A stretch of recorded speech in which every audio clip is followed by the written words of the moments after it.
Yo, yo, yo, yo, yo, yo, yo, yo, yo. I know I'm a few days late to the the terrible game sevens. Um, Dallas Mavericks destroy the Phoenix Suns. The Celtics throughout the second half destroyed the Milwaukee Bucks. The Dallas Mavericks just absolutely destroyed the Phoenix Suns in the entire game, man. The entire freaking game. This, like I said in the last video, I don't know if this video is going to come out before that, but like I said, I didn't watch the games live. I listened to the Celtics and Bucks game, and then while the Dallas Mavericks and Phoenix Suns game was going on, I was driving home. Well, 'cause I was helping my mom with some stuff, and then I was driving home, and the game was already over pretty much. Game was really already over. The Phoenix Suns got outscored in the first half, 57-27. Luka had 27 in the first half, the same amount as the Phoenix Suns. And then they were already up 30.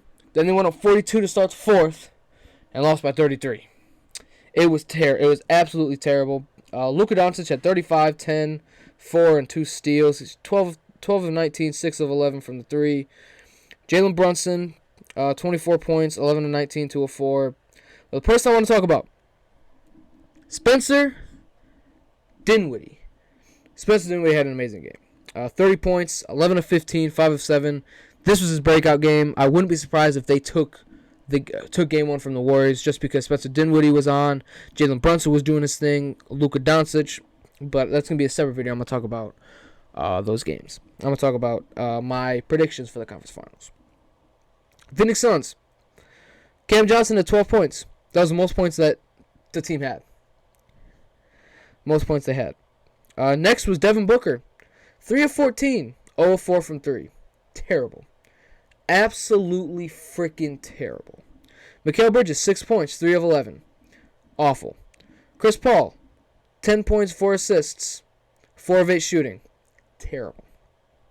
DeAndre Ayton, 5 points, 4 rebounds, 2 of 5 from the field. Terrible. Jay Crowder, 5 points, 4 rebounds, 2 of 9 shooting. Terrible. JaVale McGee, 6 and 6, 3 of 7. Not too bad. He did shoot that 3 at the end, but really didn't matter at that point. Landry Shamet, 9 points. Shot efficiently. Cameron Payne was very disappointing this year. Very disappointing. Ish Wainwright had 10 points. Garbage minutes. But man, it was... I'm not going to lie. I was very surprised. Very surprised that the Phoenix Suns went out this way. I wouldn't have been surprised at going either way. Obviously, I did have the Phoenix Suns winning. After the first 2 games, I damn near had them winning in 5. But, man, I wouldn't have been surprised. And then once we went to Game 7, it can go either way. I wouldn't have been surprised if Dallas won. I wouldn't have been surprised if Phoenix won.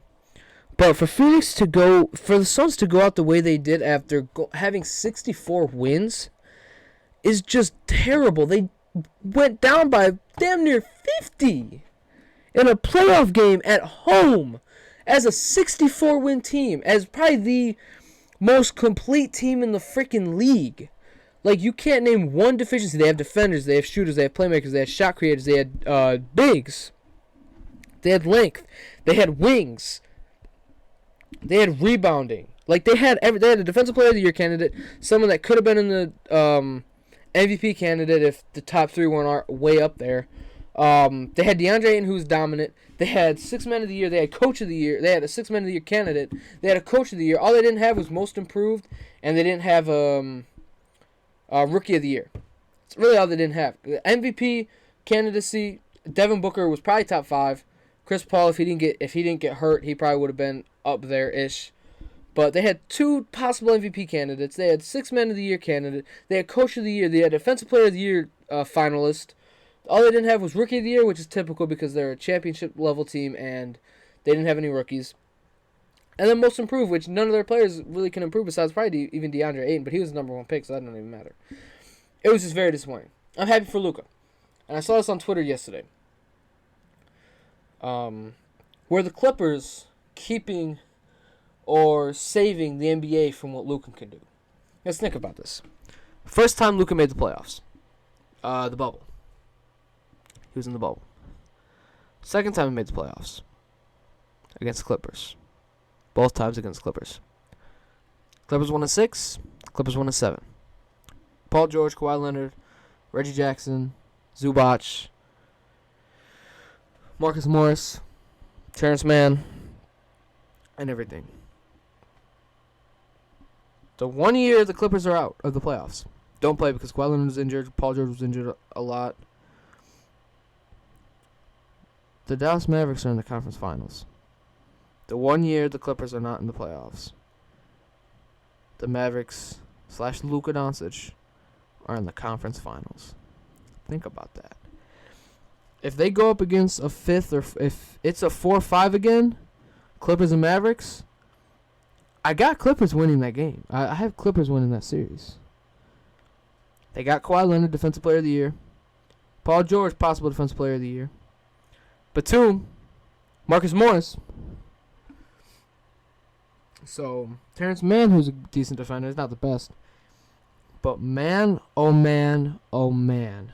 They had how many guys outscored their top guy? 3 guys had 24 plus points. They had a 12-point scorer, and that was their highest.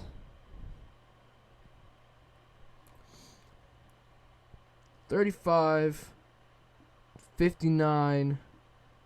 3 of their guys damn near outscored the Phoenix Suns. They almost outscored the Phoenix Suns with just them 3. Add Dwight Powell, and them 4 beat the Phoenix Suns. You know how ridiculous that is? Take Luka's 35, and they lose by 2. Take Dinwiddie's 30, and they win by 3. Take Brunson's, they still win, but barely. It's crazy. Them 3s combined for 89 points, and the Phoenix Suns had 90 together. That's insane. How does that happen? I get Chris Paul might have been fighting an injury. Whatever. You should have said something before. And people saying this hurt Chris Paul's legacy. It didn't touch Chris Paul's legacy. Didn't touch it. This was the only thing that would have changed his legacy if he won the title. That is literally it. Literally it. Him blowing a 3-0 lead, him blowing a 3-1 lead, him blowing a 3-2 lead, him blowing a 2-0 lead again, him being bad from Game 3 to Game 7, whatever. He's a 37-year-old. He's 37, and everyone expected him to play like a 23-year-old Chris Paul. It's not Chris Paul no more, man. Not Chris Paul anymore. People got to stop assuming because he had a great first round and a great first 2 games. Stuff can happen. Probably got tired. He's 37. I get LeBron's 36, 37, 38, 40, 50,000. I don't know. I don't know how old LeBron is. I don't know what LeBron is. I get LeBron's a different beast. Chris Paul's a 6 foot, 180 guard. He weighs less than me. And people expected him to be able to dominate. I expected him to dominate. I'm not going to lie. I expected the Phoenix Suns to win in 5 after the first 2 games. I'm not going to lie. I did not expect the Dallas Mavericks to do what they did. But they played great. They attacked Chris Paul. They played better defense. They blitzed Chris Paul and Devin Booker. They double-teamed Devin Booker to make him uncomfortable. They forced Jay Crowder to pretty much beat him. DeAndre Ayton was pretty much taken out of the game because Devin Booker and Chris Paul just couldn't get it to him. Right, shout out Reggie Bullock. Probably tired Chris Paul out throughout the game, picking him up full court. It was just terrible. I've been recording for 9.5 minutes. I haven't even talked about the Celtics and the Milwaukee Bucks. I'm not mad at this game. Really not. Giannis had a near triple-double in the first quarter. Shot 10 to 26, 104 from 3. 25 points, 20 rebounds, 9 assists, 2 steals on a block. Honestly, Giannis did what he could. He played 43 minutes. Everyone else didn't do jack crap. I saw a stat where like guards not named Drew Holiday shot 2 of 12, 0 of 6 from 3, and had like 6 points. That was it. That's all they did. Grayson Allen, 0 of 6, 0 of 4, 1 free throw. Wesley Matthews hit a field goal, which is probably an nope. He hit a field goal. He was 1 of 5 and shot 1 of 2 from the field or from the free throw line. Brook Lopez, 15 and 10. Not bad. Shot 50% from the field, 16% from 3. Not good at all. Drew Holiday didn't have a bad game. Didn't shoot efficiently. 9 of 21, 42%, 0 of 6 from 3. Man. Pat Connaughton, 2 points, 1 of 6 from the field, 16%, 0 of 5 from 3. Bobby Portis, 2 of 3 from 3. Jordan Nwora, 0 of 1. Rajon Tucker, 0 of 1. It was just ridiculous, man. Just ridiculous. And then, yeah, Tatum dropped 23. He had a very good first quarter / first half. But it was Grant Williams. 7 of 18. I understand great. You want a Grant Williams to beat you. But if he hits 3 or 4 shots pretty much in a row, wide open, of damn near 50% three-point shooter, you don't want him beating you because he can beat you. And he did. So, and then again, people saying KD and Giannis got locked up by the same team, same Celtics team LeBron beat in 2018. You just don't know basketball. Absolutely do not know basketball if you think this is the exact same team. Tatum's put more muscle on. Jaylen Brown's put more muscle on. Marcus Smart's put more muscle on. Al Horford's a little bit older and he's more of a veteran. Daniel Tice is better. Robert Williams is better. They have Aaron Nesmith, who's a good shooter. Grant Williams is better. Like, bro, you can't say this is the same team. Peyton Pritchard's there. He's pretty good. I get you guys. They probably had a way deeper and better. They had a deeper team, but Jason Tatum wasn't this top 10, top 12 player. Jaylen Brown wasn't an all-star. Marcus Smart wasn't Defensive Player of the Year. Like, y'all gotta start thinking about this stuff. Robert Williams wasn't a Defensive Player of the Year. If he didn't get injured, I think he would have been Defensive Player of the Year. But still, he wasn't this. I don't even know if he was there in 2018. Like, y'all can't say it was the same thing. LeBron doesn't beat this Celtics team in 2018. With that team especially, fuck no. I'm sick of you guys. I'm sorry for my language, but I'm sick of people saying that. KD and Giannis lost to the same team LeBron beat in 2018. No, they didn't. They lost to a better, more improved, more veteran-led team. It's just that simple. I'm done arguing with people about that crap. Because if Giannis beat this team, people will be like, oh, well, LeBron and Giannis beat him, so you can't put KD on their level. People that say this is the same team in 2018, y'all are so damn delusional. And you need to rethink about what you want to do with your life. Because, man, this is 1,000% not the same team. Oh, man.